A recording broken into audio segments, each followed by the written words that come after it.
सूर्य हुए परम उच्च।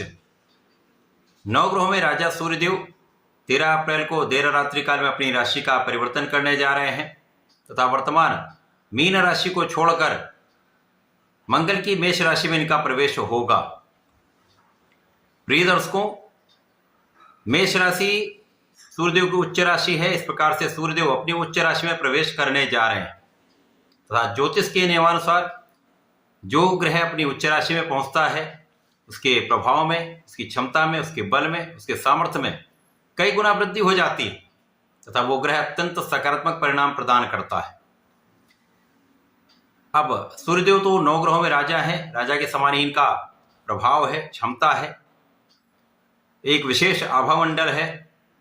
इस पूरे जगत में सूर्यदेव अपने प्रकाश के प्रवाह से, ऊर्जा के प्रवाह से जीवन का संचार कर देते हैं। तो निश्चित रूप से समस्त राशि के जातकों को सूर्यदेव कुछ विशेष लाभ देने जा रहे हैं, कुछ बड़े योग बनाने वाले हैं। जय श्री गणेश। नमस्कार, मैं आचार्य संजय द्विवेदी। मेरे समस्त प्रबुद्ध दर्शकों का मेरे चैनल पर हार्दिक स्वागत है। प्रिय दर्शकों, आज मैं मीन राशि का सूर्यदेव के इस राशि परिवर्तन के पश्चात किस प्रकार का प्रभाव प्राप्त होने वाला है, मीन राशि के जातकों को कितना लाभ मिलेगा अथवा कहीं पर कोई अवरोध या समस्या है या आ सकती है, उसका क्या निराकरण है, संपूर्ण विश्लेषण मैं पूर्ण तर्क के साथ करने जा रहा हूं।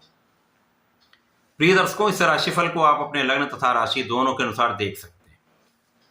मीन राशि गुरुदेव बृहस्पति की राशि है, जहां पर गुरु और सूर्य का अतिमित्र का भाव है, जिसके कारण ये गोचर अत्यंत सकारात्मक होने वाला है।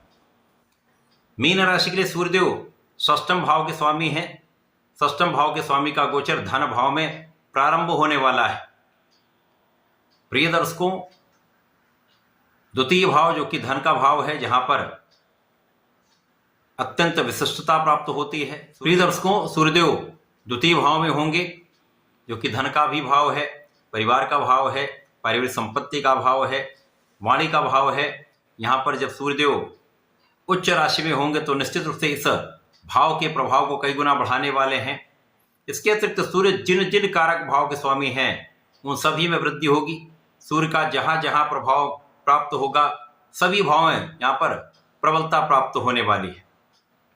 अब सूर्यदेव शासन प्रशासन के कारक हैं, नेतृत्व के कारक हैं, शासकीय क्षमताओं के कारक हैं, सरकार के कारक हैं, इसी प्रकार से आत्मबल के कारक हैं, पिता के कारक हैं। तो निश्चित रूप से इन सभी कारक भाव में वृद्धि होगी। इस समय में सूर्यदेव आपके द्वितीय भाव को अत्यंत प्रबल करने वाले हैं, जिसके कारण आपके आत्मबल में वृद्धि होगी, आपके क्षमता में वृद्धि होगी। अब चूंकि यहाँ पर पिता का संपूर्ण सहयोग भी मिल रहा है, पिता का आशीर्वाद भी प्राप्त हो रहा है तथा यहाँ पर आपकी कॉन्फिडेंस लेवल में कई गुना वृद्धि हो रही है, जिसका प्रभाव आपके समस्त क्षेत्रों में आपको प्राप्त होगा। यहाँ पर परिवार का जब सहयोग मिलने लगता है तो आपको मोटिवेशन मिलता है, आपके बल में वृद्धि हो जाती है तथा यहाँ पर पारिवारिक संपत्ति से तथा पिता की ओर से आपको विशेष रूप से धन लाभ प्राप्त होने वाला है। तो धन के कई मार्ग यहाँ पर बनने वाले हैं। आपके कार्यक्षेत्र से, आपके प्रोफेशन से, आपके व्यापार से आपको धन तो प्राप्त होगा ही होगा, अन्य स्रोतों से भी आपको धन का लाभ यहाँ पर प्राप्त होता दिख रहा है। यहाँ पर आपकी वाणी की क्षमता कई गुना बढ़ेगी तथा यहाँ पर आप यदि सोच विचार कर समझदारी से आप कार्य करेंगे तो आपकी वाणी का प्रभाव निश्चित रूप से अत्यंत सकारात्मक प्रभाव देने वाला है। वाणी की चतुरता तथा बुद्धि का बल आपको यहाँ पर बड़े लाभ देने वाला है। इस समय में आपकी स्वास्थ्य समस्याएं कम होंगी, आपका आध्यात्मिक भाव प्रबल होगा, आपके पूजा पाठ में आपका मन भी लगेगा तथा यहाँ पर आपके विशेष ज्ञान में वृद्धि होने वाली है।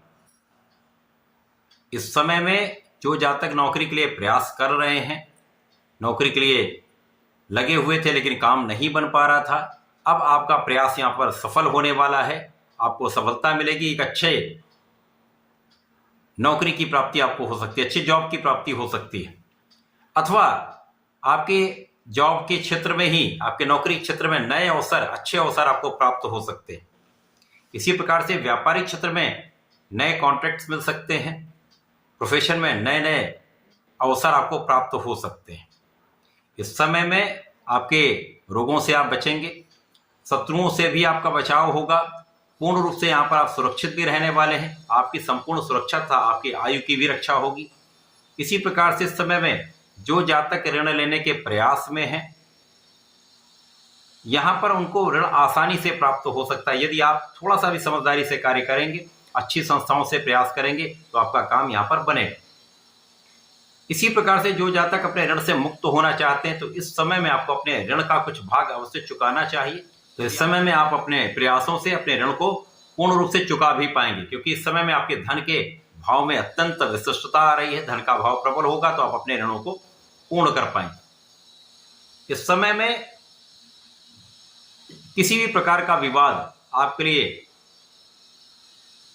समस्या का कारण जो बन सकता था, उन सभी विवादों का अंत होगा, कष्टों का अंत होगा। तो आप बहुत प्रसन्न चित्त रहने वाले हैं। इस समय में आपके धन के मार्ग बनेंगे। इसी प्रकार से इस समय में आप सुखों का उपभोग करेंगे। आपके सुख साधन बढ़ सकते हैं। भूमि भवन वाहन का आप लाभ ले सकते हैं, परंतु कुछ यहाँ पर समझदारी से सोच विचार कर आप निर्णय लें। किसी प्रकार की विवादित संपत्ति पर धन ना लगे। इस समय में आपके माता पिता के सुखों में भी वृद्धि होगी तथा विशेष रूप से यहाँ पर माता का सहयोग था, माता का स्नेह आपको प्राप्त होता है। इस पूरे समय में जीवन साथी के साथ सामंजस्य अच्छा रहने वाला है। आपसी प्रेम में वृद्धि होगी तथा जो लोग साझेदारी में व्यापार करते हैं, कुछ कार्य करते हैं अथवा प्रोफेशन में हैं, तो यहाँ पर आपके ज्ञान का बल, आपके नेतृत्व का गुण, आपकी क्षमता, आपकी योग्यता आपको आपके साझेदारी के भाव में प्रबलता देने वाली है, जिसका लाभ आप धन के रूप में प्राप्त करने वाले हैं। सूर्यदेव का ये राशि परिवर्तन आपके द्वितीय भाव में होकर निश्चित रूप से विशिष्ट प्रभाव देने वाला है। आपके धैर्य के साथ आपकी योग्यता को बढ़ाने वाला है, ज्ञान के स्तर में वृद्धि करने वाला है। आप अपनी योग्यता का सही समय पर सही उपयोग कर सकते हैं, जो अत्यंत प्रभावी रहने वाला है, जो आपके व्यक्तित्व को भी विशालता देने वाला हो। इस पूरे समय में आपको नियमित रूप से भगवान गणपति की आराधना करनी चाहिए। ओम गंग गणपतये नमः का एक माला का जप कर लेंगे तो विशेष लाभ प्राप्त होगा। इसी प्रकार से प्रत्येक गुरुवार को विष्णु सहस्त्रनाम का पठन करें अथवा सुन भी लेंगे तो विशेष लाभ मिले। तो ऐसा करके इस समय का उपयोग करें, लाभ लें। धन्यवाद, नमस्कार।